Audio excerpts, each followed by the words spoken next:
दोस्तों, Iran peace deal के बीच America ने इजराइल का साथ छोड़ दिया है। पहले डोनाल्ड ट्रंप ने नेतन्याहू को कॉल कर धमकी दी कि वो लेबनान में बमबारी करना बंद करें, और अब अमेरिका के उपराष्ट्रपति जेडी वेंस ने भी इजराइल को साफ साफ वार्निंग दे दी है कि इजराइल अमेरिका के हथियारों की बदौलत ही टिका हुआ है।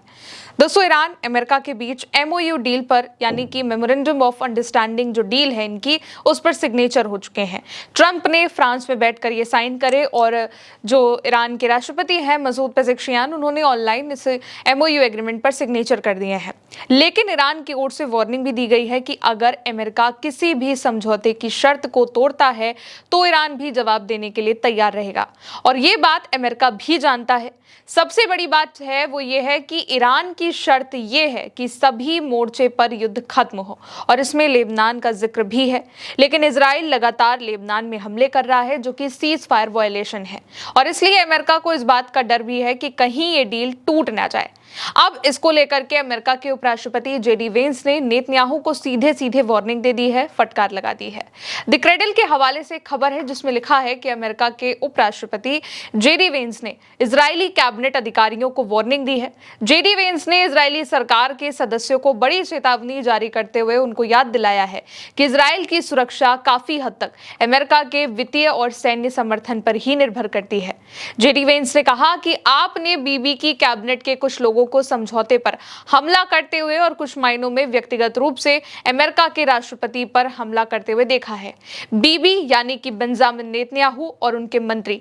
आगे वेंस ने कहा कि ट्रंप इस वक्त पूरी दुनिया में एकलौते ऐसे राष्ट्राध्यक्ष हैं जो कि इजराइल के प्रति सहानुभूति रखते हैं, और संयोग से वो विश्व की महाशक्ति के राष्ट्रीय अध्यक्ष हैं। अगर मैं इजरायली सरकार की कैबिनेट में होता तो शायद मैं पूरी दुनिया में बचे अपने एकमात्र शक्तिशाली सहयोगी पर हमला नहीं कर रहा होता।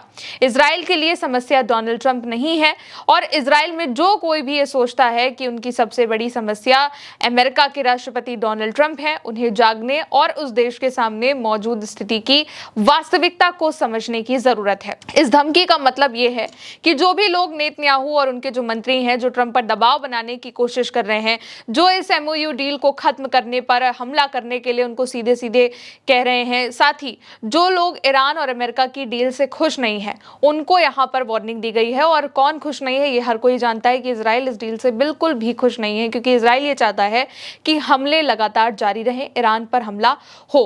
अब इसी को लेकर के सीधे सीधे वेंस ने ये वार्निंग भी दे दी है। साथ ही यहाँ पर एक और बड़ी बात वेंस की ओर से ये भी कही गई है कि केवल अमेरिका ही है जो इजराइल का सपोर्ट करता है, जो अमेरिका ही है जो इजराइल के प्रति सहानुभूति रखता है, और अमेरिका के हथियारों की बदौलत ही इजराइल टिका हुआ है। इससे पहले ट्रंप ने भी नेतन्याहू को फोन करके वार्निंग दी हुई थी कि बमबारी करना बंद कर दो। ट्रंप ने नेतन्याहू को धमकी दी, और एक इजरायली प्रधानमंत्री से फोन पर बात के दौरान उन्होंने लेबनान में मिलिट्री एक्शन रोकने को भी कहा। ट्रंप ने नेतन्याहू से कहा कि इमारतें उड़ाना बंद करो, और इस दौरान जो ट्रंप है वो नेतन्याहू से सख्त लहजे में बातचीत कर रहे थे। ट्रंप ने अपने सहयोगियों से भी नाराजगी जताते हुए यह भी कहा है कि नेतन्याहू हर किसी पर बम गिराना चाहता है, वो रुक नहीं रहा है। और अब जेडी वेंस ने भी इसको लेकर के वार्निंग दे दी है कि इजराइल को अब सुधर जाना चाहिए, संभल जाना चाहिए। बड़ी बात यह है कि ईरान के इस युद्ध में इजराइल का जो सपोर्ट है वो अमेरिका ने किया, और इजराइल और अमेरिका ने मिलकर ही ईरान पर हमला किया। लेकिन अब जब ईरान की अमेरिका के साथ डील हो चुकी है, ईरान की शर्तें अमेरिका ने मान ली हैं, तो इजराइल को यह बात बर्दाश्त नहीं हो रही, और इसीलिए इजराइल को यह वार्निंग भी दे दी गई है।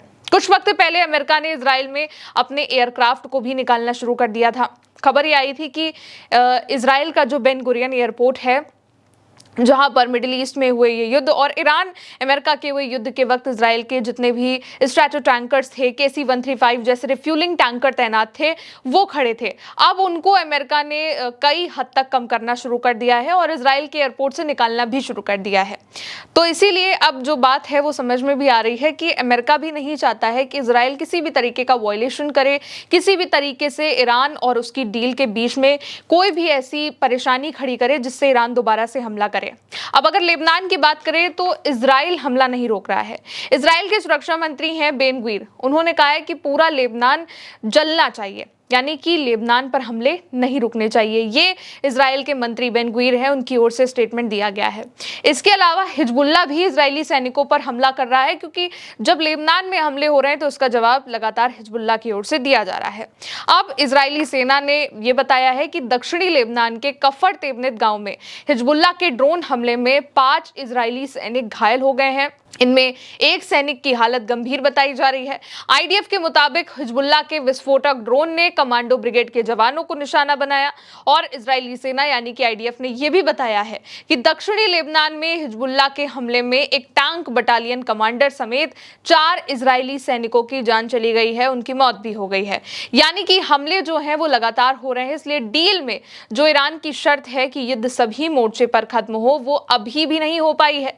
इसलिए अब अमेरिका की ओर से इजराइल को कड़ी चेतावनी जारी कर दी गई है कि इजराइल बमबारी करना बंद कर दे और इजराइल अपनी हरकतों से बाज आ जाए। लेकिन अभी तक इजराइल की ओर से जो स्टेटमेंट सामने आ रहे हैं वो यही सामने आ रहे हैं कि लेबनान में बमबारी होती रहनी चाहिए, लेबनान में हमला होते रहना चाहिए। और ये इजराइल के जितने भी मिनिस्टर्स हैं, जो नेतन्याहू के मंत्री हैं, वो ये तमाम बयान दे रहे हैं। इसलिए जो डील है वो अब कहीं ना कहीं फंसती जा रही है। लेकिन अमेरिका ने अब इजराइल का साथ छोड़ना भी शुरू कर दिया है।